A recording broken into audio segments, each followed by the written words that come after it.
ಈ ಮಹಿಳೆಯ ಮೈ ಮೇಲೆ ಚಾಮುಂಡೇಶ್ವರಿ ಬರ್ತಾಳಂತೆ. ಖುದ್ದು ಚಾಮುಂಡೇಶ್ವರಿಯೇ ಈ ಯಮ್ಮನ ಬಳಿ ಹೋದ್ರೂ ನಿಂಗೂ ಏನೋ ಪ್ರಾಬ್ಲಮ್ ಇದೆ, ನಾನು ಯಾರು ಗೊತ್ತಾ ಅಂತಾಳೇನೋ ಈ ಪುಣ್ಯಾತ್ರಿತಿ. ಅದೆಲ್ಲ ಹೋಗ್ಲಿ, ಸಿನಿಮಾದವರಿಗೆ ಇನ್ನಿಲ್ಲದ ಕಾಟ ಕೊಡೋ ಪ್ರಾಣಿದಯಾ ಸಂಘದವರು ಎಲ್ಲಿ ಹೋಗಿದ್ದಾರೆ ಗೊತ್ತೇ ಆಗ್ಲಿಲ್ಲಪ್ಪ. ಮೈಸೂರಿನ ಬೋಗಾದಿಯಲ್ಲಿರೋ ಈ ಚಾಮುಂಡೇಶ್ವರಿ ದೇವಸ್ಥಾನವನ್ನ ಈ ಮಹಿಳೆಯೇ ಕಟ್ಟಿಸಿದ್ದಾಳಂತೆ.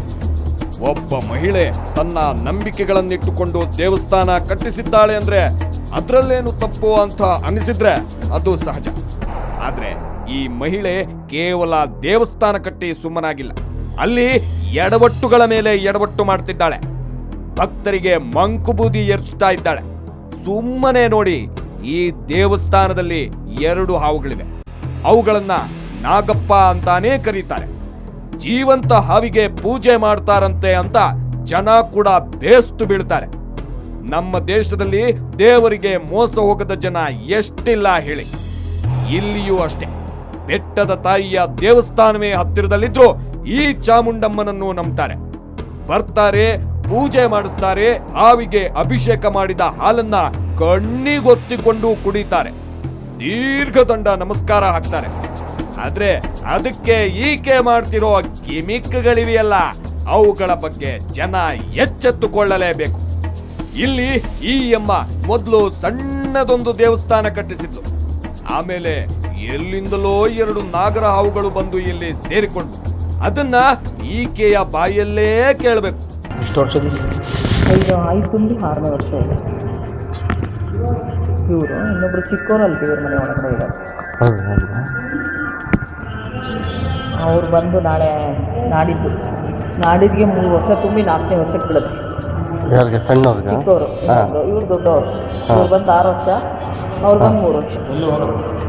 ಅಬ್ಬಬ್ಬಾ, ಹೇಳಿದ್ರಲ್ಲ, ಹಾವು ಕಿತ್ಕೊಂಡು ಹಾಲು ಕುಡಿಯುತ್ತಂತೆ. ಇದನ್ನ ಆಕೆ ಬಂದ ಭಕ್ತರಿಗೆಲ್ಲ ಹೇಳ್ತಾಳೆ. ನಮ್ಮ ವಿಜ್ಞಾನಿಗಳು ಹಾವು ಹಾಲು ಕುಡಿಯೋದಿಲ್ಲ ಕಣ್ರಿ ಅಂತ ಬಾಯ್ ಬಡ್ಕೋತಾರೆ. ಜನ ಸೈನ್ಸ್ ಅನ್ನ ನಂಬಲ್ಲ, ಇಂಥ ಡೋಂಗಿಗಳನ್ನೇ ನಂಬ್ತಾರೆ. ಅದು ಹಾಳಾಗಿ ಹೋಗ್ಲಿ ಅಂದ್ರೆ ಈ ಹಾವನ್ನ ದೊಡ್ಡದೊಂದು ಕೊಳಗದಲ್ಲಿಟ್ಟು ಅದಕ್ಕೆ ಲೀಟರ್ ಗಟ್ಟಲೆ ಹಾಲನ್ನ ಸುರಿತಾರೆ. ಅದು ಫ್ರಿಡ್ಜ್ ನಲ್ಲಿಟ್ಟು ಕೋಲ್ಡ್ ಆಗಿರೋ ಹಾಲು.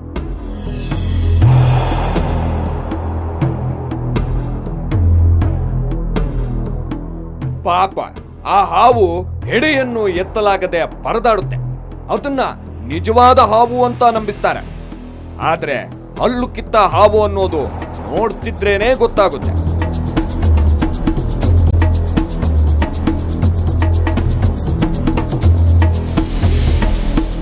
ಈ ಹಾವಿನ ಹಲ್ಲನ್ನ ಕಿತ್ತು ಹಾಕಲಾಗಿದೆ ಅನ್ನೋದು ಸತ್ಯ. ಇಲ್ಲದಿದ್ರೆ ಹಾವು ಹೆಡೆಯನ್ನು ಎತ್ತೋಕಾಗದೆ ಪರದಾಡ್ತಿರ್ಲಿಲ್ಲ.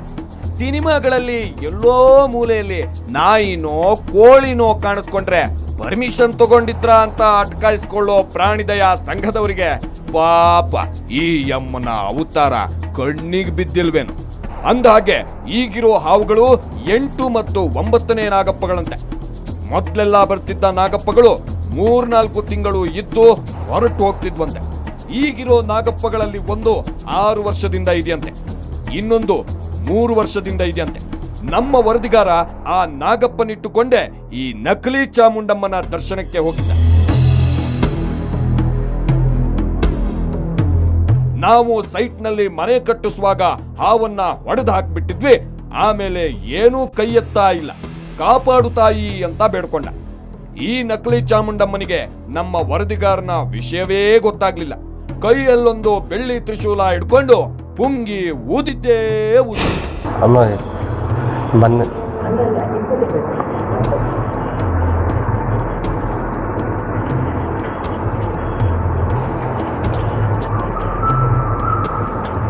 ಚೆನ್ನಾಗೈತಲ್ವ ಎಲ್ಲ. ನೀನೇ ಚಂಚಲತೆ ಮನಸ್ಸು ಜಾಸ್ತಿ ಇದೆಯಲ್ಲ ಮಗ. ಎಲ್ಲ ಚೆನ್ನಾಗಿದೆ ಮಗ. ವ್ಯವಹಾರ ಏನೇ ಮಾಡಬೇಕು ಅಂತ ಅಂದ್ಕೊಂಡ್ರು ಅದೆಲ್ಲ ಚೆನ್ನಾಗಿದೆ. ನಿನ್ನ ಮನಸ್ಸೇ ಚಂಚಲ, ಸೀಮಿತ ಇಲ್ಲ. ಒಂದೊಂದು ಗಳಿಗೆ ಒಂದೊಂದು ಆಲೋಚನೆ ಮಾಡ್ತೀನಿ. ಈಗ 2 ಗುರಿ ಇಟ್ಕೊಂಡಿದ್ಯಾ, 2 ನಡೆಯುತ್ತೆ. ಏನು ತೊಂದರೆ ಇಲ್ಲ. ಎರಡೂ ನಡೆಯುತ್ತೆ. ಜನ ನಂಬತ್ತು ಕಮ್ಮಿ ಮಾಡಷ್ಟೇ. ಏಕೆಂದರೆ ನಂಬಿಕೆ ದ್ರೋಹ ಆಗೋಗೋದು ಈಗಾಗಲೇ ಕಳ್ಕೊಬಿಟ್ಟಿದ್ಯಾ ಏನು ಮಗ? ಲೇ ಯಮ್ಮ ಜನರನ್ನ ನಂಬದೆ ಹೋದ್ರೆ ಜಗತ್ತಿನಲ್ಲಿ ಬದುಕೋದಾದ್ರೂ ಹೆಂಗಮ್ಮ ಅಂತೆಲ್ಲ ಕೇಳಂಗಿಲ್ಲ ಬಿಡಿ, ಅದು ಬೇರೆನೇ ಕಥೆ. ಹೇಳ್ತಾ ಚಾಮುಂಡಮ್ಮಂಗೆ ನಾನು ಯಾರು ಅನ್ನೋದು ಭಕ್ತನಿಗೆ ಗೊತ್ತಾಗಿಲ್ವೇನೋ ಅಂತ ಡೌಟ್ ಬಂದ್ಬಿಡ್ತು. ಕೇಳೇ ಬಿಡ್ತು ಚಾಮುಂಡಮ್ಮ, ನಾನ್ ಯಾರು ಗೊತ್ತೇನೋ ಅಂತ. ನಾನು ಯಾರು ಗೊತ್ತಾಯ್ತಾ? ಚಾಮುಂಡೇಶ್ವರಿ ಬೆಟ್ಟಕ್ಕೆ ಗೊತ್ತಿಲ್ಲ. ಚಾಮುಂಡಿ ಬೆಟ್ಟಕ್ಕೆ ಬರ್ತೀನಿ ಅಮ್ಮ. ಅದೇ ಹೇಳ್ತಾ ಇರೋದು, ನಾನು ಅಂದರೆ ಇಷ್ಟ ನಿಂಗೆ, ನೆನ್ಸ್ಕೊಂಡಾಗೆಲ್ಲ ನನ್ನ ಹತ್ರ ಬಂದ್ಬಿಡ್ತೀಯ ಅಂತ. ಗೊತ್ತಾಯ್ತಾ ಮಗ? ನನ್ನ ಸೇವೆ ಮಾಡೋವರೆಗೂ ಎಲ್ಲಿವರೆಗೂ ನನ್ನನ್ನು ನೆನೆಸ್ಕೊಂಡು ಬರ್ತಾ ಇರ್ತೀಯೋ ಅಲ್ಲಿವರೆಗೂ ನಿನ್ನ ಮೇಲೆ ಕೆತ್ತಿದ್ದೀನಿ. ಕಳ್ಕೊಳ್ಳದೆ ಉಳಿಸ್ಕೊಳ್ಳೋಕೆ ಪ್ರಯತ್ನ ಮಾಡಿದ್ರೆ ಮಾಡ್ಕೊಡ್ಬೋದು. ನೀ ಕಳ್ಕೊತೀನಿ ಅಂದರೆ ನಾನೇನು ಮಾಡೋಕ್ಕಾಗಲ್ಲ.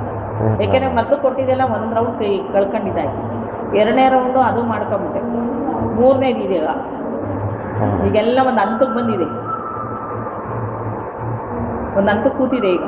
ಗೊತ್ತಾಯ್ತಾ ಮಗ? ಅದು ಉಳಿಸ್ಕೊಂಡು ಯಾರನ್ನೂ ನಂಬೋದು ಬೇಡ. ಅನ್ನಾನ ಮಾಡು, ಬಟ್ಟೆ ದಾನ ಮಾಡು, ವಸ್ತ್ರದಾನ. ದಾನಕ್ಕಿಂತ ಶ್ರೇಷ್ಠ ದಾನ ಅನ್ನದಾನ. ಅದು ಬಿಟ್ಟು ಬೇರೆ ಆಲೋಚನೆ ಮಾಡೋದು ಬೇಡ. ಗೊತ್ತಾಯ್ತಾ ಮಗ?